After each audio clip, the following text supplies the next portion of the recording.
Assalamualaikum. Assalamualaikum. Waalaikumsalam Oh, kabar warahmatullahi ini. wabarakatuh. Waduh, Alhamdulillah. maaf nih Pak Samsul, Khalid Mustafa. Pak Khalid, ya. Iya. Alhamdulillah Ini Ustaz. Alhamdulillah. warawiri ini dari satu ruangan ke ruangan lain. Siap, kondisi memang harus seperti itu. Iya. Ini ada Ya, lagi Vicon dengan Pak Mendagri, ah, LKPP, Kepala LKPP dan KPK. siap. Kira banyak informasi-informasi saya kira sesuai apa yang perlu kita dengarkan juga. Ya. Pada saat yang sama juga kita sedang membahas yang Forkopimda di ruangan lain. Oke, siap. Terima kasih Ustadz. Seberapa banyak pun waktu yang bisa diberikan, insya Allah bermanfaat. Amin. Terima kasih banyak.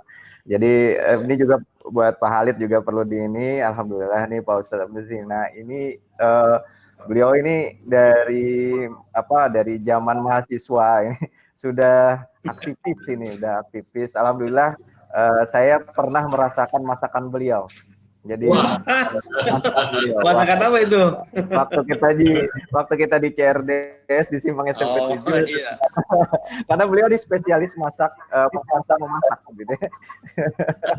Makanya juara terus kalau lomba masak. Ya baik, Ustaz, tadi kembali Ulut sampaikan bahwa apa yang kita lakukan hari ini dalam upaya memperkuat tekad kawan-kawan pelaksana pengadaan barang jasa dalam rangka menunjukkan bahwa bagaimana kondisi darurat itu sebenarnya terjadi. Karena tadi seperti diskusi kita, 2-3 tahun setelah ini berlalu, bisa saja kemudian catatan itu dibuka kembali, kemudian dibuka kembali dalam kondisi normal yang tentu tidak bisa membayangkan, tidak bisa merasakan kondisi kedaruratannya itu bagaimana. Nah, jadi salah satu ikhtiar kita adalah membuat dokumentasi, diskusi tentang bagaimana kondisi kedaruratan itu terjadi saat ini. Nah, misalkan sekarang Pak Wali sekarang di ruangan, Ulun lagi di rumah, sedang WFH, tidak bisa bergerak kemana-mana. Kemudian Khalid Mustafa juga karena di Jakarta sudah masuk dalam keadaan yang sangat bahkan sekarang sudah masuk PBB, pembatasan berskala besar. SPB. Ini kondisi yang bisa kita sampaikan kepada publik dan kita dokumentasikan. Ini juga streaming Pak Wali di Facebook dan jadi dan kemudian juga begitu kita bagikan kemarin flyer tentang rencana kita hari ini, ada beberapa vendor yang sebenarnya pengen bergabung. Jadi Ulun madahi kalau mau bergabung nanti silahkan, harus dengan bentuk donasi. Jadi bisa kita arahkan untuk donasi kepada penanganan ini. Misalkan bisa kita arahkan ke APD dan segala macam, tapi karena memang waktunya mendadak, jadi beberapa tidak kita bisa tangani. Jadi hari ini langsung saja, dalam keterbatasan waktu Pak Wali Kota, mohon informasi. Tadi sudah disampaikan juga oleh Pak Kabak tentang ada dana sekitar 50 miliar dari refocusing, revisi anggaran yang diorientasikan untuk penanganan darurat di Banjarmasin. Kira-kira dari sisi proses pemenuhan barang, jasa, alat kesehatan, alat kedokteran, medis yang dari pengalaman, dari apa yang dialami oleh Ustadz di saat ini apa kira-kira yang menjadi catatan, baik itu kendala maupun inovasi yang dilakukan oleh Kota Banjarmasin. Silakan Ustaz. Baik, terima kasih.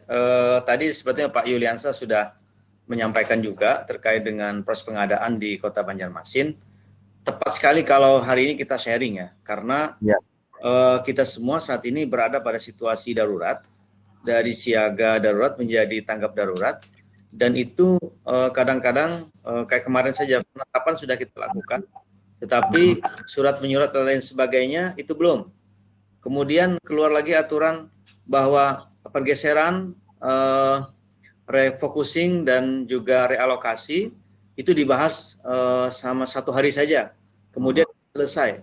Sementara tanggap darurat sudah kita tetapkan seminggu yang lalu, kemudian baru aturan terkait dengan itu harus diselesaikan hanya dalam 1 hari. Nah ini kan secara administrasi juga nanti akan bermasalah kalau kemudian tidak disesuaikan. Itu satu. Siap. Kemudian pengalaman juga, terus terang saya memang baru kali ini ya di pemerintahan dengan suasana tanggap darurat, apalagi tanggap darurat non bencana alam, tapi kesehatan ya, karantina kesehatan.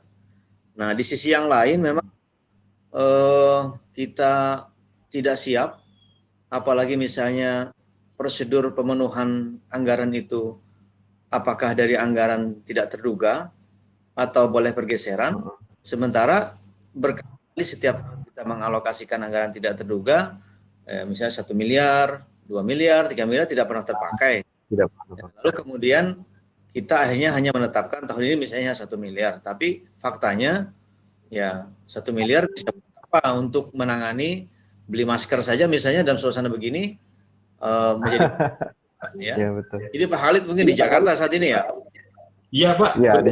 Ya di Jakarta. Ya, dalam kondisi lockdown, kemudian lagi Kota Banjarmasin kita uang ada, ya, kemudian anggaran tersedia, kemudian bantuan dari swasta juga ada, tapi barangnya yang tidak ada, ya kan, kayak masker tidak ada, APD tidak ada, kemudian lagi hari ini misalnya ada menawarkan, tetapi kapan tibanya?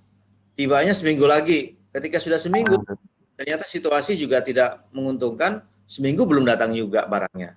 Nah, sudah teralokasikan pembelian untuk penyedia dari luar, tetapi pada saat yang sama tidak bisa menyiapkan, sementara kita mau belanjakan di sini dengan kriteria tidak standar tentunya, misalnya kayak APD, kayak gini nih, masker kain ya. Masker kain produk dari UKM kita, dari wirausaha baru kita, kemudian ada yang jual 5.000, ada yang jual 10.000, ya sementara uangnya sudah dialokasikan ke lain. Menjadi persoalan. Nah, sehingga kemudian setiap penyedia barang jasa tentu harus juga memprediksi bahwa bisa mereka hari ini menawarkan dengan harga sekian, tetapi kadang-kadang bagaimana dengan realisasinya? Kebutuhan kita sangat mendesak. Ini juga menjadi problem. Saya sempat tanyakan misalnya kepada Kadinkes, udah Pak, kita sudah terlanjur pesan di sini. Sementara misalnya anggaran tidak terduga hanya 500 juta. Pakai duit yang mana lagi untuk membeli, misalnya kalau kita ingin membeli yang ada di Banjarmasin. Ada barangnya, tapi harganya lebih mahal. Ya, berarti pertimbangannya adalah ada harga lebih mahal, kemudian ada dan terbatas, ataukah belanja yang lebih murah, tetapi belum tentu datang barangnya, kan gitu. Ini juga yang menjadi problem di kita.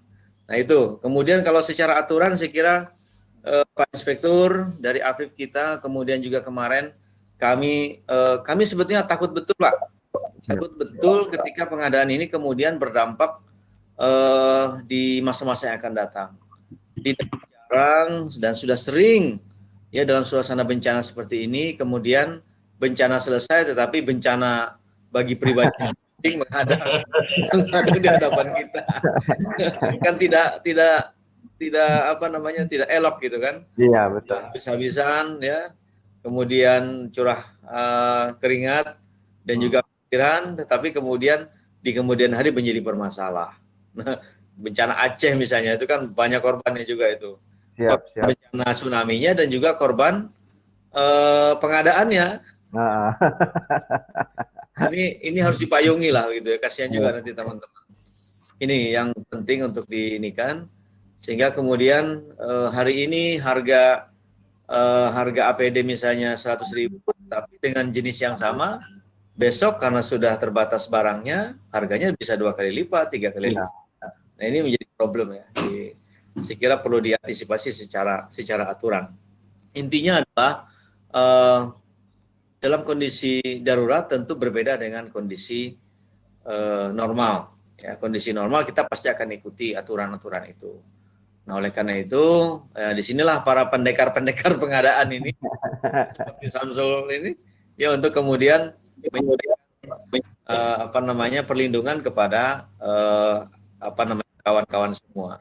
Misalnya lagi, kita boleh nggak mengalokasikan anggaran di dinas lain, sementara fokusnya untuk bencana hanya di 2 SKPD, BPD Dinas Kesehatan dan BPBD.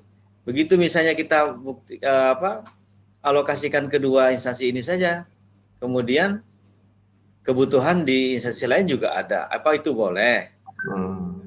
Yang kedua, kemudian lagi, misalnya kita maksimalkan BPBD kita, tetapi kan levelnya ini badan, eselon 3, ya di kabupaten kota eselon 3, 3A, perangkatnya juga terbatas, kemudian tiba-tiba digelontorkan anggaran puluhan miliar, ya, SDM-nya belum siap.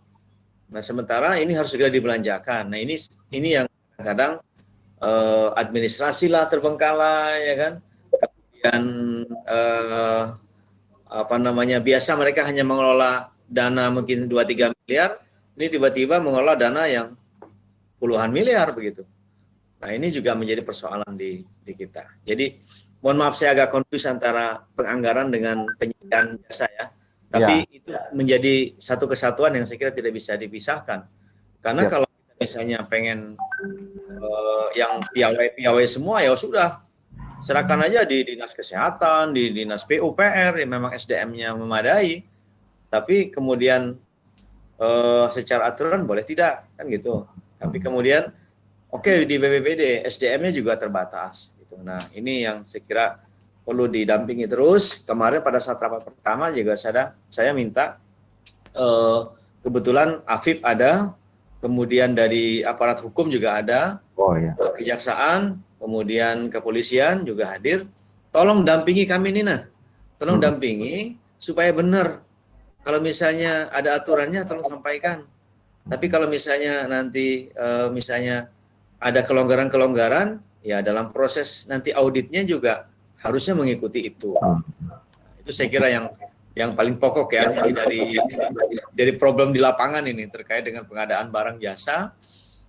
Yang menjadi problem utama adalah di saat situasi seperti ini, semua orang nyari termogan, semua orang nyari masker, semua orang kemudian nyari ventilator, ya kan?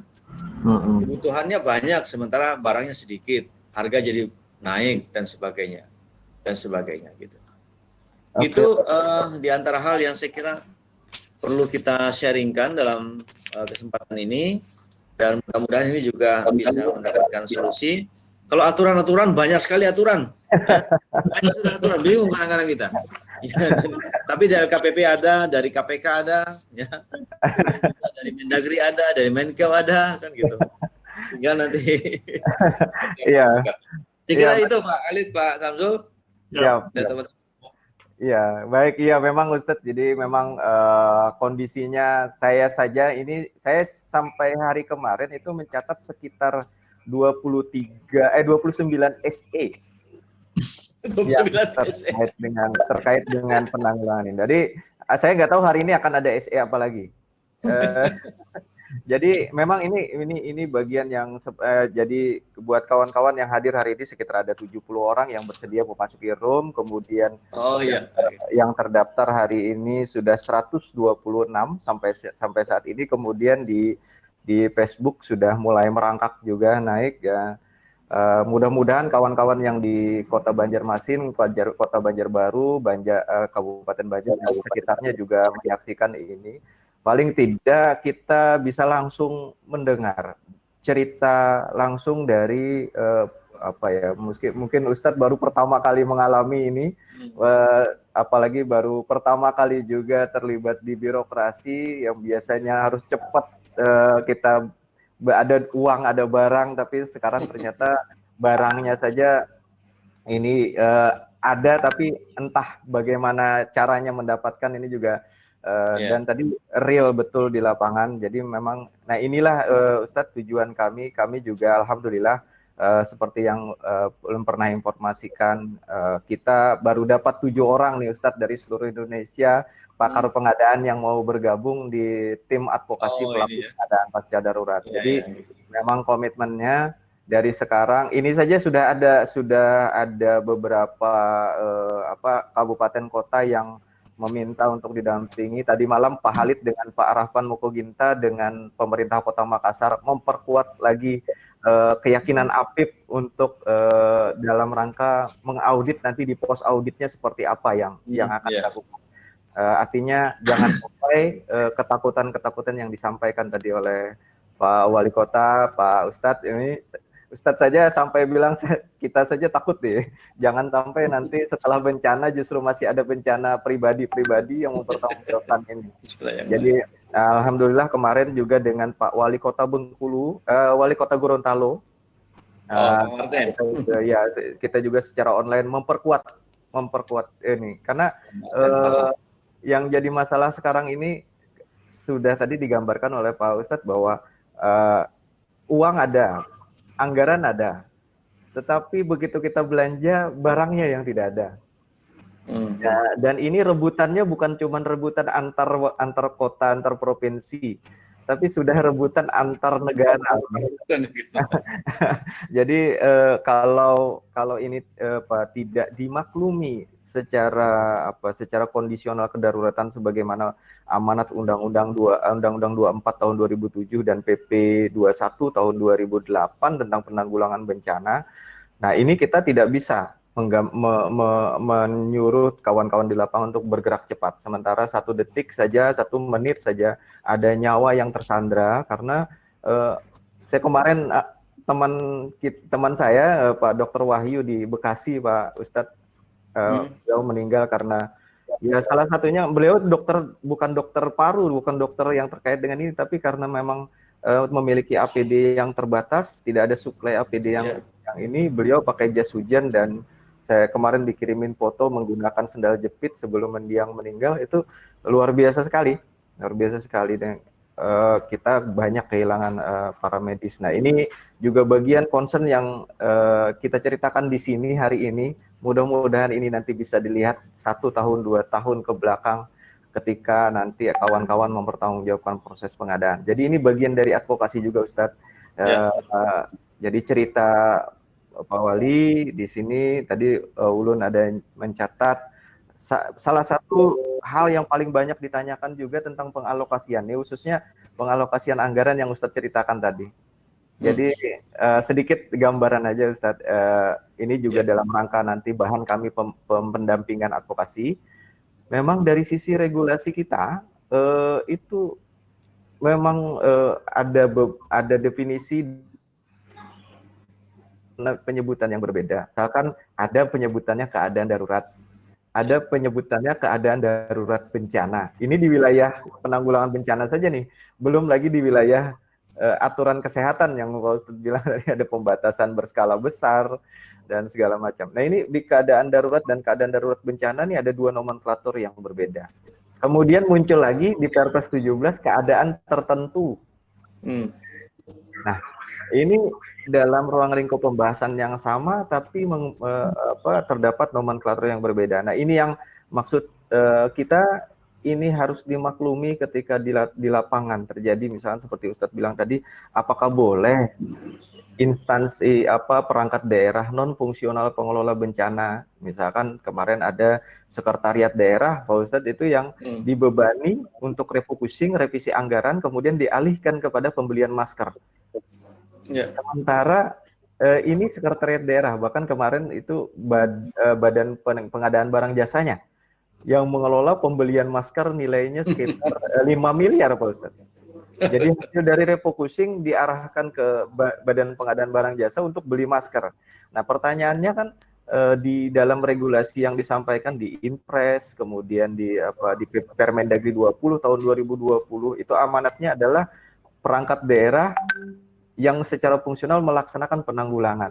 Nah, apakah kemudian bagian pengadaan barang jasa ini merupakan perangkat daerah itu ketika menggunakan itu? Sementara dana anggarannya ada di sekretariat daerah gitu. Nah, ini juga bagian. Jadi kemarin saya memperkuat yang terpenting adalah bagaimana 5 miliar itu segera untuk dibelanjakan dan barangnya ada.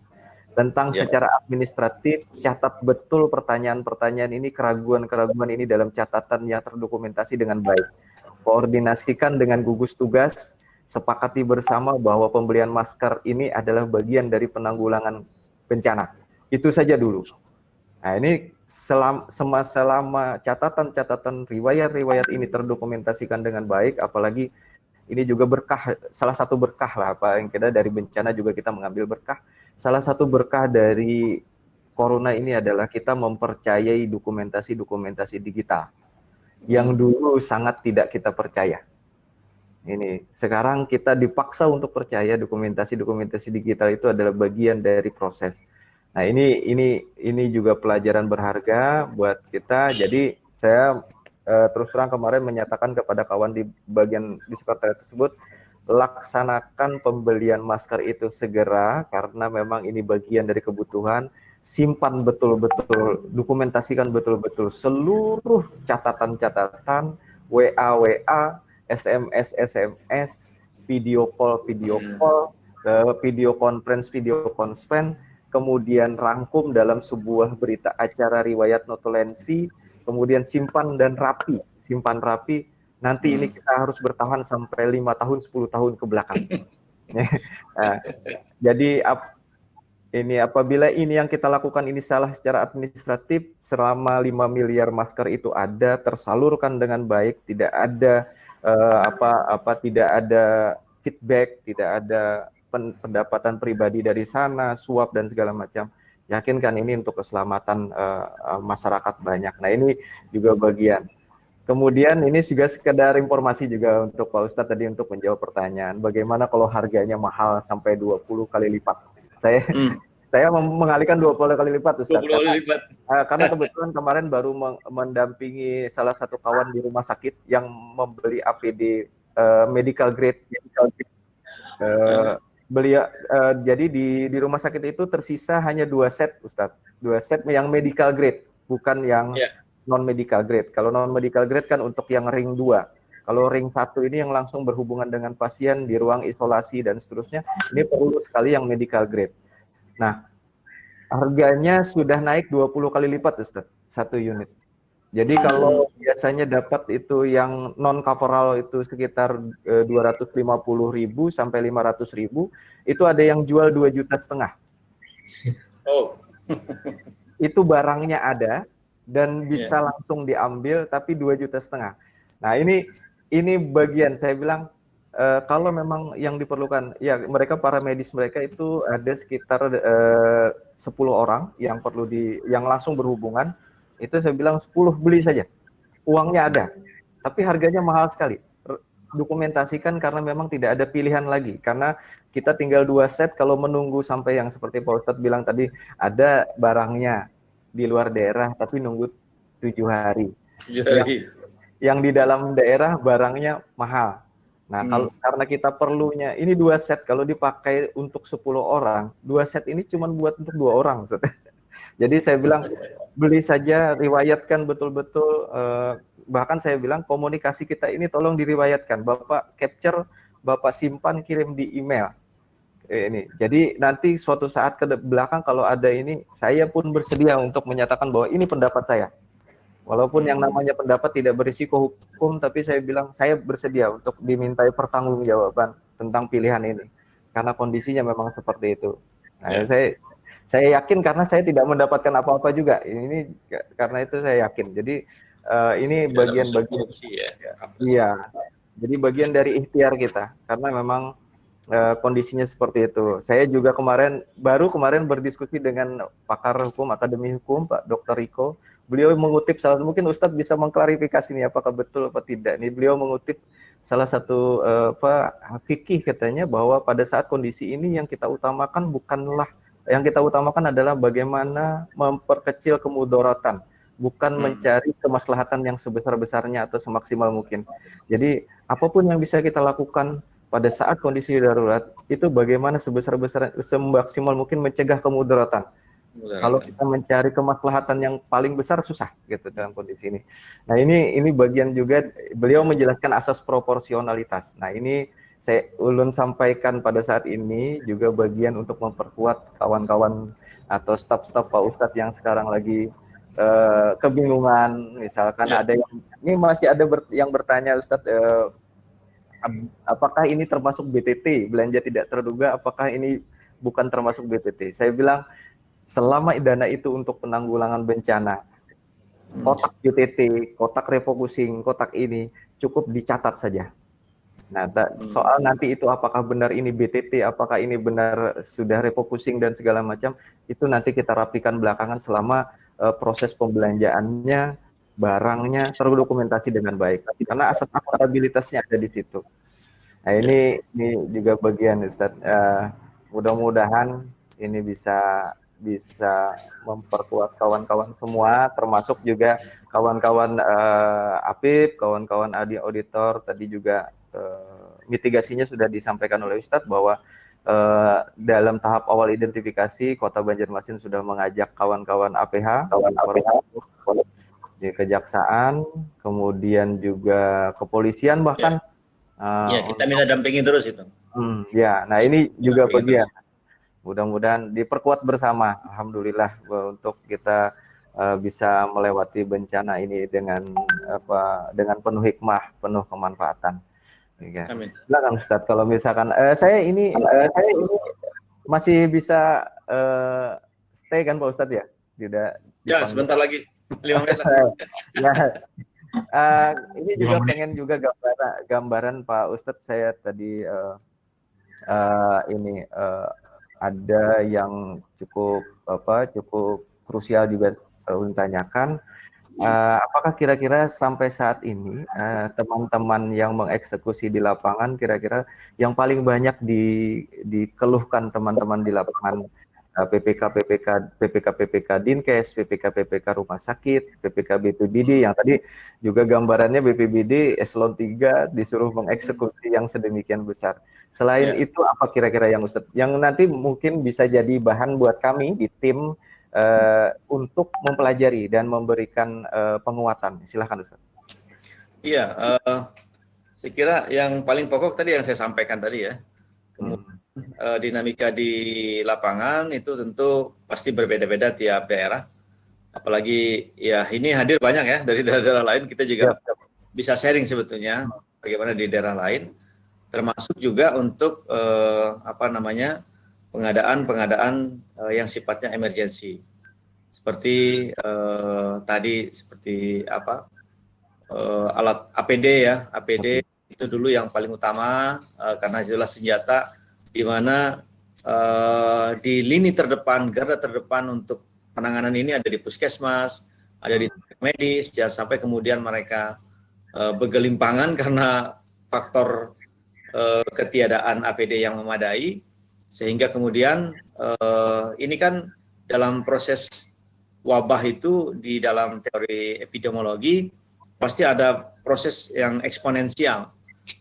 Itu kadang-kadang yang memang harus kita siapkan sama-sama. Misalnya kami kan di Rumah Sakit Sultan Suryatsa sini ini baru saja dibuka rumah sakit baru. Kemudian desainnya bukan untuk penanganan penyakit, tetapi kemudian Pak Gubernur, Pak Menteri, terakhir kemarin dari Pak Mendagri juga minta, apapun statusnya rumah sakit di daerah itu, dan mereka harus menyiapkan untuk kondisi-kondisi darurat seperti ini. Kemudian ada perubahan desain untuk menyiapkan ruang-ruang isolasi, yang pada awal ruangan ini bukan ruang isolasi, kemudian dirubah menjadi ruang isolasi. Ya kalau yang dibangun baru, tapi ini yang sudah ada, misalnya belum serah terima, tetapi kemudian tiba-tiba harus dirubah settingan dan sebagainya, itu menjadi ruang isolasi karena adanya kebutuhan-kebutuhan yang mendesak tadi. Karena misalnya sekarang saja dengan positif 22 orang hari ini, dan itu eksponensial setiap 1 minggu akan menjadi 44 orang, akan menjadi 88 orang. Nah seperti ini teori-teorinya. Lalu kemudian semua harus kita siapkan dengan cepat. Nah seperti ini kan menjadi problem ya di sisi pertanggungjawaban. Tetapi betul kata Pak Samsul bahwa ini harus dicatat saja. Kemudian mau tidak mau ini memang situasinya harus seperti ini. Lalu kemudian kita harus menyiapkan. Nah saat ini saja misalnya Rumah Sakit Ulin Banjarmasin sebagai rumah sakit rujukan utama di Kalimantan Selatan itu sudah tidak bisa lagi menerima pasien yang aktif atau yang PDP. Nah, mau tidak mau rumah sakit yang lain juga harus menyiapkan diri, termasuk juga rumah sakit pemerintah kota Sultan Syariah Banjarmasin. Itu yang saya kira penting untuk juga dipahami. Jadi desainnya berubah, sementara ini kemudian belum diserah terima misalnya. Nah, ini kemudian ada problem, ya saya kira menjadi persoalan bagi kita, sehingga kemudian ini dicarikan solusinya, jangan sampai nanti berakibat hukum bagi yang lain gitu. Saya kira itu Pak Santo. Oke, makasih Pak Ustadz. Nih, kayaknya sudah ada panggilan nih. Ya. Terima kasih. Paling tidak ada gambaran ada gambaran. Nah, ini saya juga, karena saya juga ada beberapa kali terlibat juga berdiskusi tentang rumah sakit gitu ya. Mudah-mudahan ini kawan-kawan pencatatan betul-betul, karena ini kondisinya memang tidak bisa normal. Jadi perubahan spek, perubahan ini. Apalagi sekarang material bangunan sudah mulai merangkak. Sudah mulai merangkak naik. Kemarin saya sudah di ini katanya besi ulir U24 itu sudah tidak ada lagi, sekarang sudah naik ke 3 U39 dan seterusnya. Ini bagian juga ini bagian kendala. Ya, tapi mudah-mudahan betul-betul tercatat Ustadz yang perubahan desain itu adalah bagian dari penanganan COVID ini, supaya nanti ini juga kita kayaknya perlu meniru manajemen rakib dan atid loh Ustadz ya. Setiap Iya, setiap langkah, setiap tindakan. Pak Samsul, ini kebetulan ada Pak Wakil Wali Kota juga ini pengen Wah, siap. Oh, aduh, Pak Herman, aduh, ketemu lagi. Wakil Wali Kota Banjarmasin. Kondisinya di semuanya. Ya. Siap, sepertinya kita harus berpindah segera ini, Pak. Siap. Terima kasih banyak masukannya. Nanti saya, kalau ada masukan dari Pak Khalid dan juga teman-teman yang lain, nanti bisa saya coba dengarkan lagi di Facebook ya, juga di share ya. Di Facebook, di share di YouTube juga. Ya, terima kasih banyak. Sukses semua, semoga kita semua bisa melewati masa-masa tanggap darurat virus corona dan juga COVID-19 ini dengan baik. Dan yang paling penting, setelah bencana ini selesai, mudah-mudahan juga tidak menjadi bencana bagi bagian pengadaan. Amin. Urusannya masih 1 tahun lagi, harus ada audit dan sebagainya. Siap, Insya Allah bantu Pak Wali. Jaga kesehatan ya, kemudian juga cuci tangan, dan tentu kita juga berharap gunakan masker ya. Iya, siap. Ya, terima kasih. Assalamualaikum warahmatullahi wabarakatuh. Ini bisa nanti dilanjutkan oleh Pak Yuliansa ya. Iya, siap Pak Ustadz. Gitu. Ya, siap. Silakan.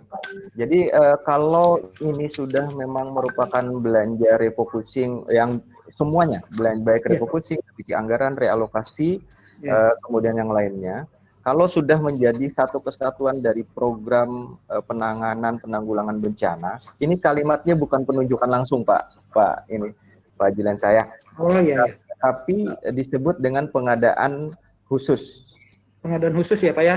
Pengadaan khusus. Nanti kalau kita sebut penunjukan langsung, itu akan masuknya ke Perlem 9. Iya. Nah, di Perlem 9 itu nanti akan melibatkan Pokja dan pejabat pengadaan. Nah, dan ada kereta, iya. Ya, betul. Nanti ada undangan, nanti Bapak di undangan. Nah, kalau ini istilahnya beli langsung. Ya, beli langsung ya. Di PPK, langsung transaksi kepada penyedia. Iya. Tunjuk pesan, kemudian, dan ini agak terbalik prosesnya. Jadi tunjuk pesan, kemudian laksanakan. Setelah laksanakan ada pemeriksaan bersama. Betul. Sehingga bisa saja nanti teman-teman pesan misalkan sudah deal dengan penyedia pesannya 100 unit. Tapi kemudian yang bisa didatangkan cuma 50 unit. Maka nanti yang diperiksa bersama cuma 50 unit, yang dikontrakkan cuma 50 unit tadi. Iya. Nah, jadi prosesnya ini pembelian langsung nilainya berapapun. Iya. Nah, ini referensinya nanti ulun perkuat juga, referensinya ada di PP 21 tahun 2008 pasal 40. Oh iya. Nah, ini pembelian nanti di-sharing ya Pak ya? Siap Pak, siap. Nanti semua peraturan itu nanti paling tidak untuk keselamatan kita supaya jangan ada bencana kemudian hari Pak. Ya, nanti ini tolong silahkan saja Pak, ini coba ulun bagikan juga daftar link file yang bisa diakses oleh kawan-kawan nanti. Ini nanti juga akan dibagi. Nah ini Pak, link referensi Ya. bisa nanti di download, ini diupdate terus oleh tim, diupdate terus, nanti bisa diinikan. Jadi mudah-mudahan dalam rangka untuk khusus untuk pembelian barang, jadi tahapannya sangat cepat sekali. PPK, tunjuk, pesan, laksanakan, periksa bersama, kontrak, bayar. Ya. Nah ini jadi ini apa? Kemudian makanya tadi ulun menanyakan bahwa apakah di jabatan bagian pengadaan, karena tidak ada pokja, tidak ada pejabat pengadaan, bukan berarti UKPBJ atau bagian pengadaan tidak terlibat, Pak. Iya. Ini alhamdulillah di Kota Banjarmasin Pak Juliansa dengan tim tetap tadi Pak Wali juga menyebutkan bahwa dilibatkan dalam proses pendampingan, proses advokasi juga nih kan, karena di UKPBJ kan ada advokasi pembinaan juga. Ini turun bersama nih. Jadi nanti untuk mendampingi, perkuat mental kawan-kawan BPK dengan ada ini dokumen-dokumennya, ada dokumen yang dibikin oleh Pak Rahpan Mokoginta dari Kota Mobagu. Ini format surat pesanan, format SPPBJ. Ini bisa direplikasi, Pak. Nanti kalau misalkan ada yang perlu didiskusikan tentang format ini, nanti kita bisa sediakan waktu untuk teman-teman di Kota Banjarmasin, di tempat Pak Juliansa, untuk bisa langsung berkomunikasi dengan beliau. Nanti kita setting saja menggunakan mungkin video conference, baik Zoom atau Livestream ini, nanti bisa tuh. Jadi kalau ada dokumen tidak jelas atau ada ada dokumen terkait proses, ada format dokumentasi terkait dengan pertanggungjawaban. Ya, kalau format dokumentasi pertanggungjawaban ini disusun oleh Pak Fahrul Roji, Dr. Fahrul Roji dari Sukabumi, Pak. Beliau adalah pemberi keterangan ahli yang sering dipanggil juga diminta keterangan ahli di KPK dan LKPP, di Kejaksaan juga. Jadi beliau mempunyai format dokumen yang nanti bisa direplikasi juga buat kawan-kawan nanti pada saat merapikan dokumentasi gitu Pak Julian. Mudah-mudahan ini kalau link-linknya mudah-mudahan bisa dimanfaatkan. Nah itu ya Pak Julian ya. Jadi ini sudah implementatif sekali Pak Julian dan kawan-kawan juga sudah dilibatkan langsung dalam proses pendampingan pengadaan barang jasa. Jadi ini juga memang yang lebih utamanya itu mengenai masalah dampak hukumnya nantinya. Makanya ini sangat berguna sekali ketika Bapak menyampaikan bahwa istilahnya harus ada dokumentasi yang jelas dari kita selama melakukan itu. Insya Allah itu akan menjadi pertanggungjawaban kita ketika kita diperiksa setahun atau 2 tahun atau 3 tahun yang akan datang. Betul ya, siap. Ya dokumentasi ini juga bagian nih Pak. Iya, dokumentasi yang kita lagi lakukan seperti ini juga bagian ini upaya, karena kan kalau tidak bisa ikhtiar di lapangan ya ikhtiar dengan cara yang lain, ikhtiar terlemah ya berdoa. Tapi kita tidak cukup hanya berdoa saja sekarang, kita mencoba mudah-mudahan ini jadi ini juga di tampilan layar juga Pak Julian, ini tim pendampingan yang nanti mudah-mudahan kita berharap tidak terpakai sih Pak Julian. Jadi begitu selesai tidak perlu panggil tim advokasi karena semua proses, semua administrasi, semua pemeriksaan berjalan clear, tidak ada kendala di lapangan gitu ya. Amin Pak. Amin, mudah-mudahan kita selamatan semuanya, bisa terlewati bencana ini dengan ini. Terima kasih Pak Julian. Mohon salam juga terima kasih kepada Pak Wali Kota, Pak Wakil Wali Kota yang sempat berhadir. Saya sebenarnya pengen juga ngobrol, tapi saya yakin Pak Wakil Wali Kota sedang cek juga jadwal. Jadi terima kasih juga kepada seluruh jajaran jajaran di pemerintah Kota Banjarmasin yang membuat acara ini bisa terjadi. Mudah-mudahan apa yang kita diskusikan, apa yang kita bicarakan ini menjadi amal ibadah buat kita semua, menjadi penyembuh dari segala penyakit, menjadi bekal buat kita semua untuk keluar dari bencana ini. Amin. Closing statement dari saya, dan ini mungkin pesan saja buat kawan-kawan semua yang hadir, buat kawan-kawan di Kota Banjarmasin semuanya, marilah kita bersama-sama menyelami, meresapi kondisi ini sehingga bisa kita ceritakan nanti 1 tahun, 2, 3 tahun ke belakang, tetap kita bisa rasakan bahwa kita pernah mengalami ini. Kemudian ketika ini dilakukan proses penceritaan kembali, pemeriksaan kembali, nuansa kondisi daruratnya masih bisa kita rasakan.